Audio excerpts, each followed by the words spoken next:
to Japan, Srimati Nagma Malik, as also Joint Secretary East Asia Division in the Ministry of External Affairs, Sri Sujit Ghosh.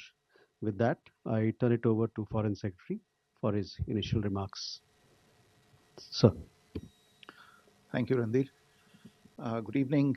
Thank you all for joining this press briefing on the ongoing official visit of Prime Minister of Japan, Her Excellency Ms. Sanae Takaichi.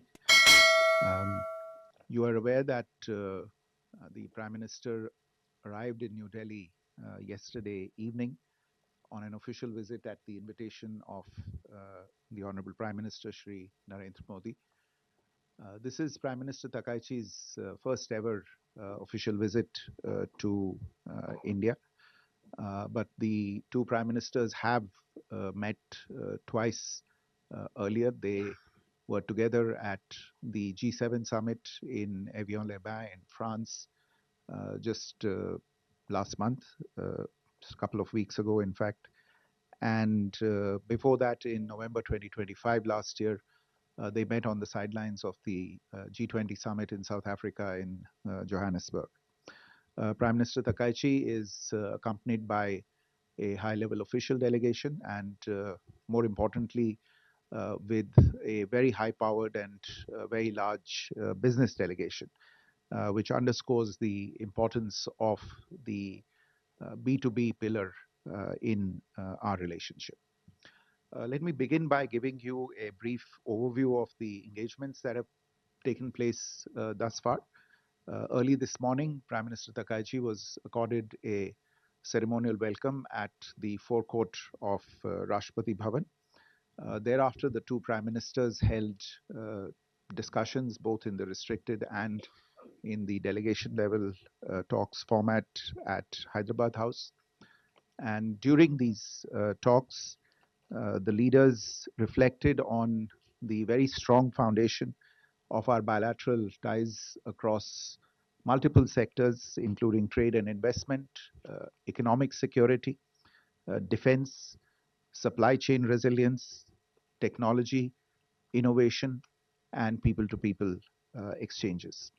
And both leaders acknowledged the role that our special strategic and global partnership plays insofar as peace, prosperity, and stability in the Indo-Pacific and even beyond is concerned.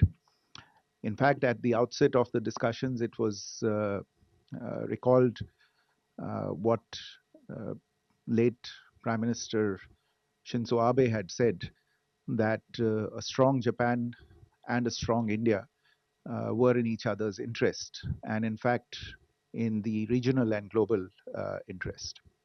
And I think both leaders recognize that this is a relationship of exceptional trust. Some of you might recall that Prime Minister Modi had said while addressing the G7 leaders just recently that trust is the new currency of global partnerships. And that currency of trust, I would say, was visible in abundance in the engagements today. And it is that that allows the two sides to work with each other with a great deal of comfort. Today's engagements have yielded several substantial outcomes, broadly falling under three crucial areas, and I'll take you through them very briefly. These areas are economic security, energy resilience, and technology and innovation. First, on economic security, I think you would all note that in the current geopolitical climate, our two countries cannot but recognize and reaffirm economic security as one of the foundational pillars of our relationship. Also, in recognition of the fact that economic security interests are increasingly more and more intertwined with overall national security interests. And during the discussions, it became clear that both leaders were on the same page when it came to recognizing the overlapping nature of the supply chain challenges that they faced and hence the need for making common cause and developing reliable and unstressed supply chains.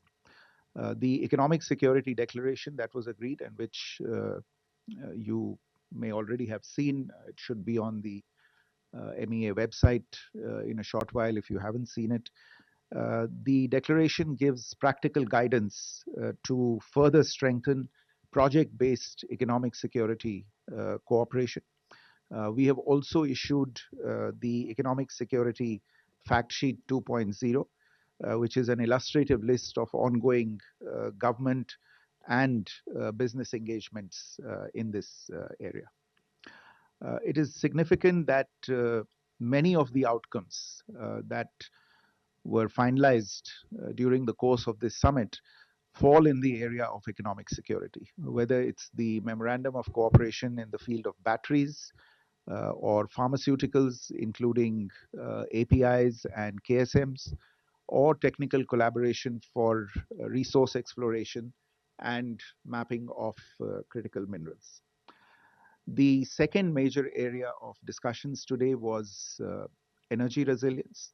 We have also issued a joint statement on energy resilience, affirming that as responsible powers and major energy consuming countries, we will work together to jointly strengthen our respective energy resilience.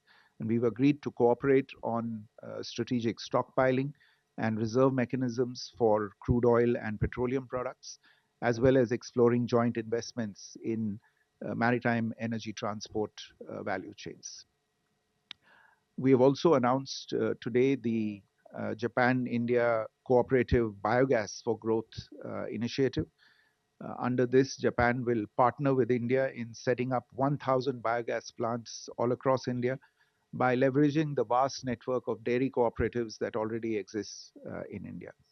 These plants will produce bio-CNG and organic fertilizer using the abundant untapped resources of rural biomass and thereby contribute both to energy resilience as well as rural prosperity. The third major focus of discussions today was advanced technology and innovation. Building on the India Japan AI cooperation initiative, the leaders today released a joint statement on cooperation in the field of artificial intelligence. And the statement, as you will see, reaffirms the convergence between the vision of the two countries on the future of AI, which is a vision that is centered on safe, secure, and trustworthy AI that contributes to security and prosperity for all.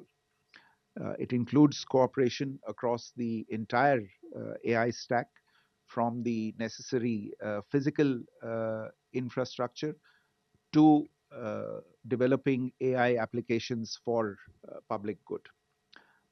Japan has also reaffirmed its endorsement of the key outcomes of the India AI Impact Summit, which we hosted here in New Delhi earlier this year in February.